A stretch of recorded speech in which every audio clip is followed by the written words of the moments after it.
Mr. Speaker, I thank my friend from Grandfather Community for yielding me the time and appreciate her fine service on the Rules Committee. Sadly, she is on the minority side presiding over another very, very, very sad day for Democrats and Republicans and the American people. Mr. Speaker, if we pass this rule today, we will again set a record. The record that we'll be setting is the largest number of restrictive rules for consideration of appropriations in the history of the Republic. Now, in the past, we've had restrictive rules that have come about after an open amendment process has begun on the floor and the Rules Committee has taken action. In 1997, it happened on 4 occasions, and we ultimately did, in fact, put into place restrictive rules. In fact, it's a sad day because by virtue of taking this action, Mr. Speaker, what's happening is we are now setting the new norm. The new norm is a restrictive process shutting down the rights of Democrats and Republicans from having an opportunity to amend appropriations bills. What I have is a copy of the House Rules and Manual here, and tragically, as we look at this appropriations process, our colleagues are going to, in 10 or 20 years from now, be looking at the rules and manual, and the moniker open rule will be little more than a footnote in the history of this institution based on the pattern that we have set forward. Now, I know that's all inside baseball, but the fact of the matter is it comes down to the effort that is being made by the majority to not only shut out members of their own party, or Republicans, but what's happening is we are preventing members from having an opportunity to bring about any kind of reduction in spending. We know that with what we've seen under the actions of this Congress, what has happened? We spend too much, we tax too much, and we borrow too much. And one of the things that's been great about the appropriations amendment process in the past has been simply that Democrats and Republicans could stand up and offer germane amendments that could bring about reductions in spending.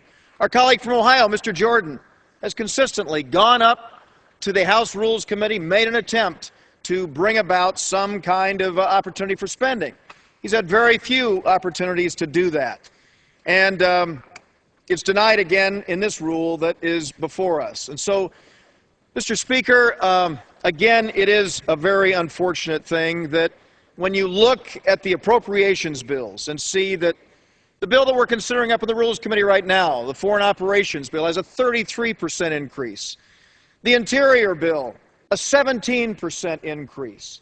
This Agriculture Bill that we're considering the rule on right now, a nearly 12% spending increase. Now, the American people have sent a very clear message. They want to make sure they keep their jobs. They don't want to lose their businesses. They don't want to lose their homes. And they were promised by President Obama that if we passed a $787 billion stimulus bill, that the unemployment rate would not exceed 8%.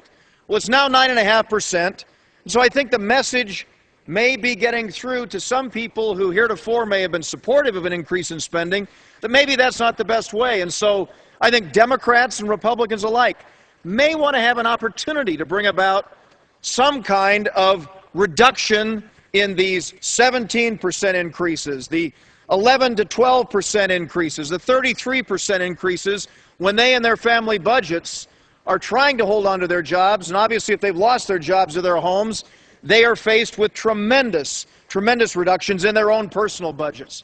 So we recognize that there is a proper role for the federal government.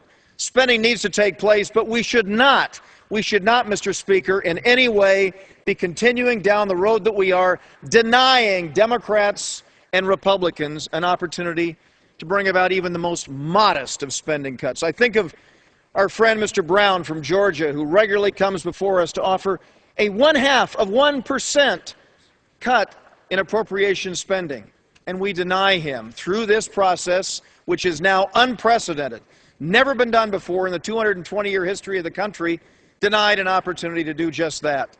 And so again, Mr. Speaker, I hope very much that we will follow the direction that Ms. Fox is providing us in voting no on this rule so that we can come back and have what has been the tradition up until this process, and that is an open, free, and fair debate so that Democrats and Republicans, and through their elected representatives, the American people, can finally be heard. And with that, I yield back the balance of my time.